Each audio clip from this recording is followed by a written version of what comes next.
Bom dia. Este é o terceiro programa da série A Terra e os Homens, dedicado à agricultura e ao mundo rural. Vamos hoje falar sobre as novas orientações da política agrícola comum, que terão certamente um forte impacto no futuro da agricultura. A política agrícola comum, aplicada desde 1957 aos 6 países fundadores da Comunidade Europeia, gera hoje os destinos de mais de 10 milhões de agricultores da União Europeia. A política agrícola comum da Europa, a chamada PAC, foi-se adaptando às novas situações, sem contudo abdicar da sua filosofia e dos seus princípios de base, que de resto constam dos tratados. A PAC não é tema de consensos. Acusada por uns de causar distorções, provocar injustiças, gerar excedentes e custar caro aos contribuintes europeus, a PAC é louvada por outros que a têm como responsável pelo extraordinário progresso alcançado pela agricultura europeia e por ter conseguido, ao longo de quase 4 décadas, proteger razoavelmente os agricultores num espaço de estabilidade e segurança alimentar. De uma forma geral, os agricultores defendem a sua manutenção e a sua orientação protecionista como um instrumento essencial à defesa dos seus interesses e até da sua existência. Entre as muitas alterações sofridas pela PAC, talvez a mais significativa tivesse ocorrido em 1992. Esse ano registrou uma profunda mudança de orientação em alguns setores, ficou conhecida como a Reforma da PAC, e que curiosamente ocorreu durante a presidência portuguesa da Comunidade.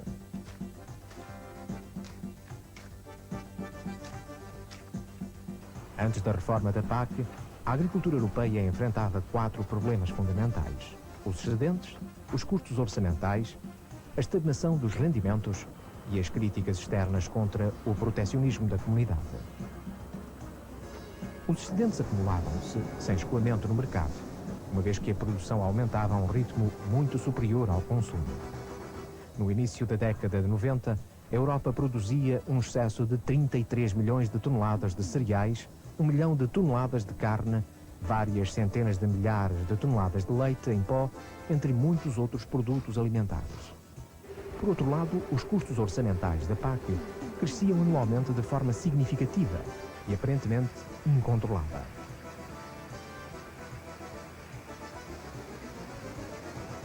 Enquanto isso, os agricultores viam os seus rendimentos estagnarem ou mesmo retrocederem relativamente aos outros setores da economia.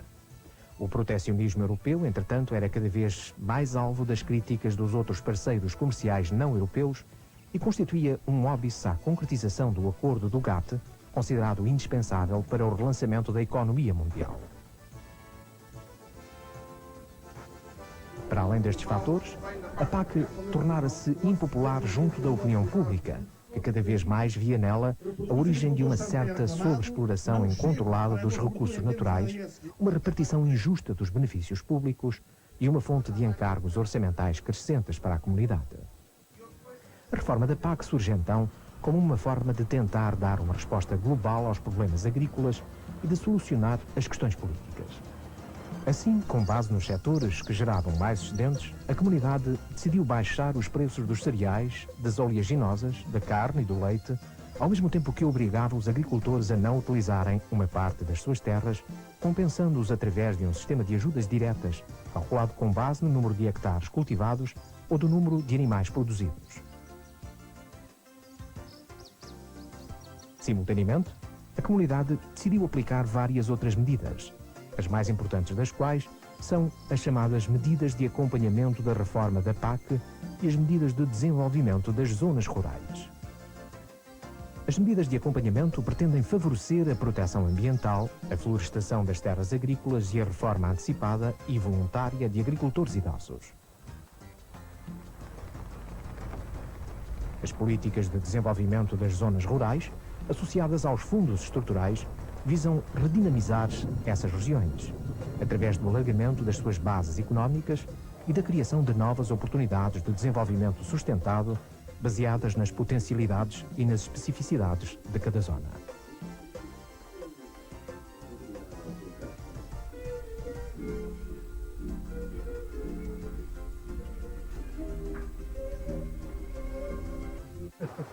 Através destas medidas, a filosofia da PAC foi significativamente alterada. Com efeito, os preços deixaram de ser utilizados diretamente como instrumento de proteção do rendimento dos agricultores e passaram a estar mais orientados pelo próprio funcionamento dos mercados, aproximando-se dos valores praticados no resto do mundo. Por outro lado, passaram a ser aplicados de forma direta instrumentos limitativos da oferta agrícola, nomeadamente através do pousio obrigatório. Com a reforma da PAC, a agricultura passou a ser explicitamente reconhecida como uma atividade multifuncional, ou seja, não só produtora de produtos agrícolas, mas também prestadora de serviços como o turismo em espaço rural e criadora de bens não comercializáveis como a proteção ambiental.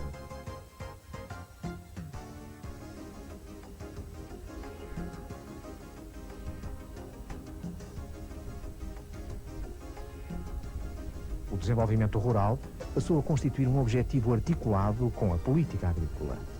Contudo, no plano prático, os efeitos mais imediatos da reforma da PAC foram o controle dos excedentes e a sua inserção nas novas regras do GATT, que a partir deste ano se aplicam à agricultura, tendo por efeitos mais importantes uma maior liberalização do comércio agrícola e uma diminuição do protecionismo europeu face aos exteriores.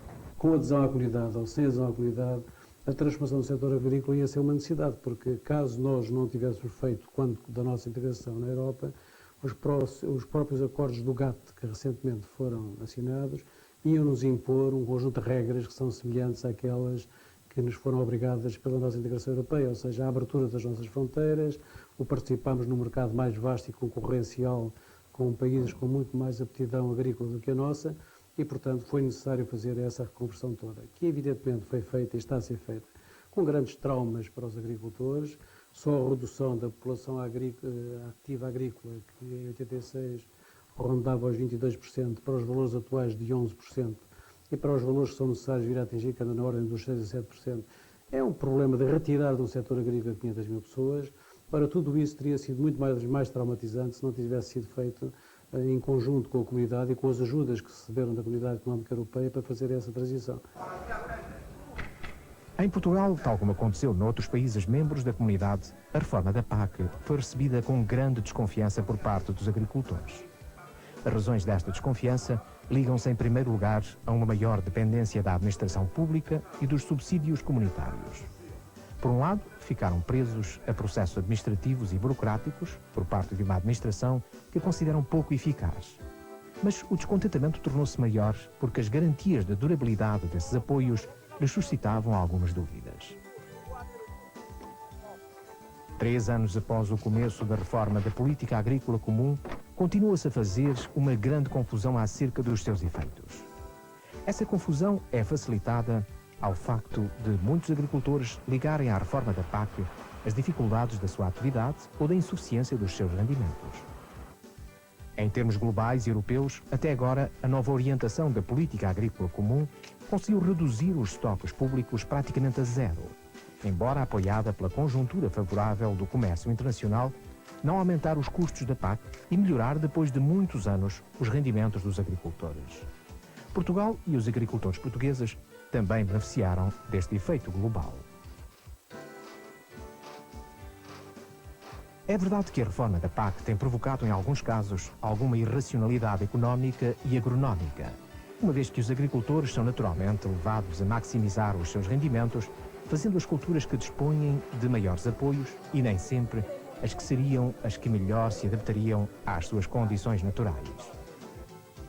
É também verdade que, do ponto de vista social, será sempre mal aceite pela opinião pública que alguns agricultores sejam recompensados por algumas parcelas em que estão impossibilitados de cultivar.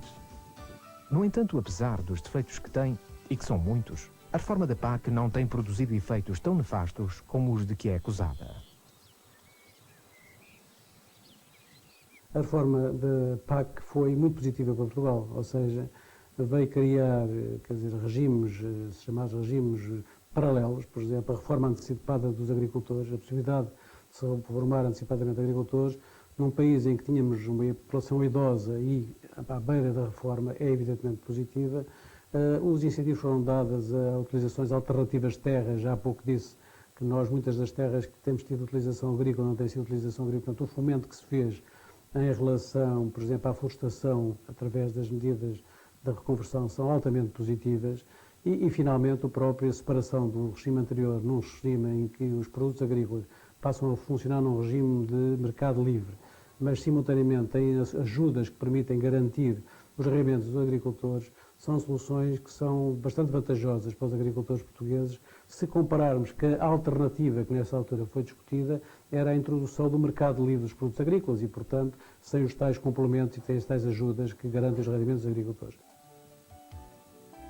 Os maiores problemas da nossa agricultura já existiam antes da entrada em vigor da reforma da política agrícola comum e não foram por ela resolvidos ou agravados.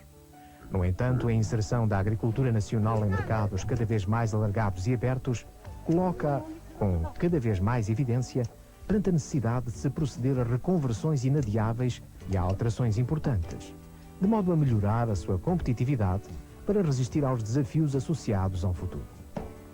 Essas alterações requerem um grande suporte público, segundo muitos, claramente superior àquele que tem sido até ao presente dispensado e do que está previsto para os próximos anos. No essencial, não se trata de inventar novas fórmulas e medidas, mas antes de aumentar a escala e a eficácia das medidas já existentes, embora com algumas prioridades mais acentuadas. Exemplo dessas prioridades são o alargamento e a melhoria da gestão das áreas de regadio, da floresta e da comercialização de produtos agrícolas. Por outro lado, Portugal tem que apostar decididamente no desenvolvimento rural e aproveitar melhor as novas oportunidades que nesse campo têm surgido e que, de certo modo, são apoiadas pela nova filosofia da PAC.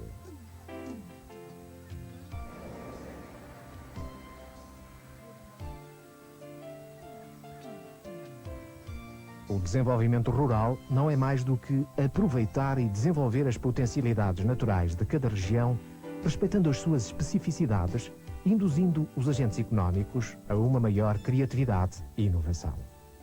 Embora algo se tenha já feito neste domínio, as ações e os meios postos à sua disposição ainda são manifestamente insuficientes. É indispensável concretizar as oportunidades que se abrem às atividades em meios rurais, incluindo a própria agricultura.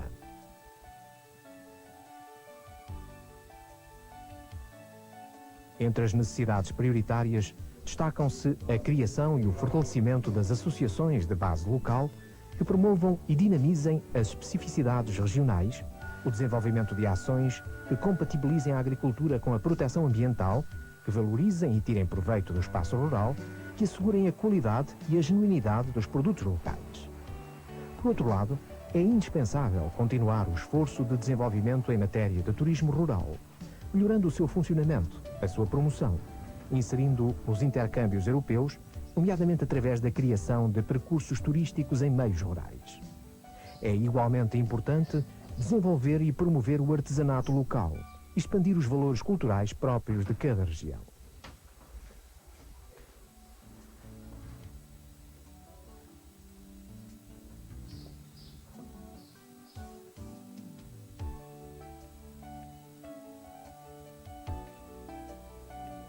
As grandes oportunidades futuras estão, sem dúvida, mais ligadas aos serviços do que à produção. O futuro passará mais pela diversidade, pela qualidade, pela genuinidade do que pela homogeneidade, quantidade e modas passageiras. No futuro será mais importante o ambiente do que as produções excessivas e agressivas dos recursos naturais. As explorações agrícolas deverão transformar-se sempre que possível em explorações rurais. É esta basicamente a mensagem de transformação associada à nova política agrícola. É preciso, contudo, dar-lhe corpo, expressão e conteúdo prático. Por enquanto, e para uma grande parte dos agricultores, tudo isto não passa de um discurso de boas intenções, faltando as ações que na prática o comprovem. Temos hoje connosco dois especialistas que desde há muito se interessam por estas questões, o engenheiro Gomes da Silva e o professor Avilés. A primeira questão prende-se com a reforma da política agrícola comum. Sr. engenheiro Gomes da Silva, que balanço faz da aplicação da PAC em Portugal? Faço um balanço positivo, nomeadamente no que se refere aos setores que mais diretamente sofreram o impacto dessa reforma. Isto é, o setor dos cereais, o setor das oleaginosas e também o setor da pecuária. penso que em qualquer deles os agricultores portugueses beneficiaram de apoios ao rendimento superiores àqueles que existiam anteriormente. É claro que isto não tem a ver diretamente com os aspectos da produção em si mesmo. Estou a falar de rendimento dos agricultores e não de níveis de produção da agricultura portuguesa. Professor Vilés, a sua opinião? Globalmente estou de acordo com o José Gomes da Silva. De qualquer forma, queria levantar uma questão que tem sido bastante referida, que é a de que a reforma teria resolvido o problema dos excedentes e que, portanto, os problemas dos orçamentais que se têm verificado nestes últimos anos estariam ultrapassados. Eu penso que ainda me cedo para dizer isto, na medida em que estes anos coincidiram com uma situação internacional relativamente favorável, na medida em que houve baixas significativas na produção e, portanto, os preços subiram e isso foi uma grande ajuda do ponto de vista dos resultados da reforma. Mas quando se fala em reforma da PAC, fala-se muitas vezes em novas orientações. Que orientações são estas? Há, sobretudo, dois tipos de novas orientações. Uma ao nível das ideias base, digamos, dos princípios em que assenta, o outro ao nível das medidas de política. Relativamente às ideias de base, fundamentalmente, aquilo que a reforma introduz é o reconhecimento que a agricultura tem outras funções para além da função meramente de produção, digamos, de bens alimentares e matérias-primas. A função de conservação do ambiente e dos recursos naturais, de manutenção do espaço rural e da paisagem. A segunda ideia é de que há uma enorme diversidade ao nível da agricultura europeia. Portanto, até agora pensava-se muito que havia uma espécie de paradigma do ponto de vista da agricultura europeia, que era um agricultor a título principal, de exploração familiar, de média dimensão. Agora reconhece que realmente existe uma enorme diversidade de explorações e de sistemas que importa apoiar e para os quais as políticas devem estar orientadas. E, finalmente, há a ideia de que é indissociável a agricultura do mundo rural. Ou seja, não é possível pensar no futuro do mundo rural sem pensar no futuro da agricultura e vice-versa. Do ponto de vista das medidas, rapidamente, o que é que aconteceu? Aconteceu que se harmonizam preços, os preços comunitários eram tradicionalmente muito superiores aos mundiais, há uma tendência para se harmonizar os preços. Isso é compensado através de ajudas diretas à produção, aos produtores, e isso é associado também com um controle mais direto da produção, quer através do plantio obrigatório, quer através da introdução de limites relativamente à dimensão dos rebanhos, do número de cabeças que podem beneficiar. E, por outro lado, introduzem-se as ajudas agroambientais que têm um papel fundamental exatamente para incentivar os agricultores a compatibilizarem, digamos, as suas atividades com a conservação do ambiente e dos recursos naturais. Fala-se nas medidas de acompanhamento da PAC, o professor Vilés já referiu as medidas agroambientais. O que é que pensa da aplicação em Portugal das medidas de acompanhamento? Ora bem, eu creio que aí está exatamente um ponto em que o balanço não é tão positivo como o do rendimento dos agricultores. Aliás, voltando um pouco atrás e pegando um pouco naquilo que o professor Avilés acabou de dizer, eu creio que em Portugal se acentuou fundamentalmente os aspectos na reforma da PAC, os aspectos relativos ao apoio ao rendimento através dos subsídios por hectare e, portanto, daquilo que acabaria por dar uma imagem errada junto à opinião pública de que o agricultor passaria a ser um parasita da sociedade recebendo subsídios para estar quieto. Ora, de facto, não é isso que acontece. A reforma da PAC não é uma reforma no sentido do abandono da produção, é, antes pelo contrário, uma reforma no sentido de um apoio a melhores condições de produção. E exatamente as medidas de acompanhamento tinham a ver com melhores condições de produção e a resolução de problemas, nomeadamente no que se refere aos aspectos menos produtivistas da agricultura. Ora bem, aí creio que ficámos um pouco aquém naquilo que seria possível. Se pensarmos que os documentos essenciais da reforma foram aprovados há 3 anos e 3 meses, uma vez que foram aprovados em junho de 92, não há dúvida nenhuma que houve alguma lentidão da aplicação em Portugal das medidas de acompanhamento. E penso que é um aspecto que era fundamental acelerar, tendo exatamente em atenção que a agricultura portuguesa muito teria a beneficiar de aspectos complementares da produção, que são aqueles que são objeto das medidas de acompanhamento. Pensa então que é necessário dar mais força à reforma antecipada dos agricultores, à floração de terras aráveis? Sem dúvida nenhuma, sem dúvida nenhuma. Aliás, essas medidas de acompanhamento vinham bastante ao encontro de problemas que desde há muito o setor agrícola em Portugal, a agricultura portuguesa tem e sem a resolução dos quais será muito difícil avançar para uma estruturação mais conveniente do setor. A reforma antecipada dos agricultores, por exemplo, é um aspecto fundamental para dar a agricultores que têm uma vida inteira ao serviço da produção agrícola e que neste momento têm o direito de receber uma compensação para poder abandonar a sua atividade e continuar a ter uma vida digna. Por outro lado, a reflorestação das terras agrícolas é um aspecto absolutamente fundamental num meio climático e de solos como o meio português e, portanto, importa acelerá-los e aproveitar totalmente os benefícios que a comunidade europeia nos pode conceder ao abrigo dessas medidas. Fala-se hoje muito em desenvolvimento rural. Sr. Professor Vilhens, o que é para si o desenvolvimento rural?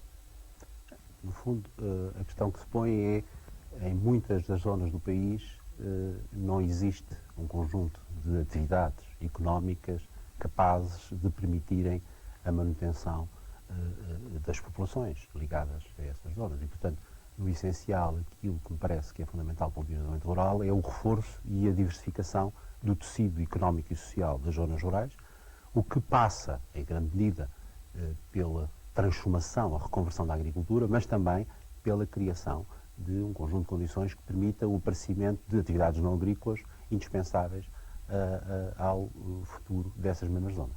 O programa LEADER é um programa de iniciativa comunitária, visando nomeadamente o desenvolvimento rural. Foi um programa com importância? Eu penso que sim. É um programa que tem sobretudo iniciativas ainda relativamente pontuais. De qualquer maneira é um programa, digamos, piloto em termos de experiência, mas penso que teve iniciativas extremamente interessantes que vale a pena melhorar em termos futuros e, sobretudo, procurar alargar de modo a garantir que o seu impacto seja um impacto duradouro e que possa vir a permitir uma melhor transformação das nossas zonas do interior, sobretudo. Eu também sou a opinião, Sr. Costa Silva, referente ao LEADER. Sim, penso que é um programa fundamentalmente com características de programa piloto. E este é um aspecto importante, portanto não podemos pedir ao programa LEADER mais do que aquilo que efetivamente ele poderá dar como programa piloto. Penso que era importante retirar os ensinamentos que as diversas iniciativas do programa LEADER nos poderiam dar neste momento para alargar programas de atuação no meio rural com características desse tipo. De qualquer forma, eu gostaria de acentuar um aspecto rapidamente, que me parece fundamental. É que, quaisquer que sejam as iniciativas de apoio ao desenvolvimento rural, há um aspecto que não pode ser esquecido, que é, efetivamente, o aspecto da produção. Não é apenas um problema de produção de bens, pode ser um problema da produção de serviços, mas o agricultor é, efetivamente, um agente produtivo. E, nessa medida, tem que responder a solicitações da procura e tem, portanto, que produzir alguma coisa e tem que ser remunerado pela produção dos bens e serviços que lhe sejam solicitados. Agradeço aos dois a vossa presença. Muito obrigado. Esta semana voltamos a ter o engenheiro Seminato Pinto para fazer um breve comentário sobre as novas orientações da política agrícola comum. O debate sobre os méritos e os deméritos da reforma da política agrícola comum tem feito correr muita tinta dentro e fora da Europa. Em Portugal, a meu ver, esse debate tem sido conduzido por opiniões apressadas num quadro de grande confusão que a falta de esclarecimento público tem acentuado. Antes mesmo da reforma entrar em efetiva aplicação, lembro-me de ter lido em vários jornais que ela estava a provocar sérios danos em alguns setores da nossa agricultura. A reforma da PAC pode e deve ser melhorada, alargada e simplificada. Contudo, por maiores defeitos que tenha a reforma, e tem-nos seguramente, a agricultura portuguesa estaria pior sem a reforma da PAC e pior ainda sem a reforma e sem a PAC. A reforma da PAC aumentou os subsídios porque fez baixar os preços agrícolas. Os agricultores não gostam, nunca gostaram de subsídios, mas gostam ainda menos de ser criticados por serem subsidiados. Compreende-se que assim seja, uma vez que não me parece de facto aceitável nem compreensível que imediatamente a seguir a ter-lhes sido imposta uma reforma que lhes fez baixar os preços dos produtos, para em troca de lhes dar subsídios, os agricultores sejam criticados pelo facto de os receberem. A todos aqueles que acham que os agricultores são privilegiados por receberem subsídios, eu recomendaria que, se tivessem essa possibilidade, deixem os vossos empregos e experimentem ser agricultores. Nessa altura, poderão fazer a prova se podem ou não viver sem subsídios e avaliar com rigor os privilégios concedidos aos agricultores. Muito obrigado, Sr. Seminato Pinto. Temos ainda duas informações de interesse para os agricultores. Tendo em conta as últimas declarações da presidência espanhola, será adiada a decisão comunitária sobre a reforma do setor do vinho, que tem gerado muita polémica em Portugal. Segundo a Presidência, este alargamento é justificado pelo equilíbrio que atualmente se verifica no mercado do vinho. Pelo contrário, o governo espanhol põe todo o empenho numa reforma rápida do setor dos frutos e hortícolas, que, como vimos no programa anterior, nos pode levantar sérios problemas no setor do tomate para a indústria. A Terra dos Homens voltará no próximo domingo. Tenha uma boa semana de trabalho.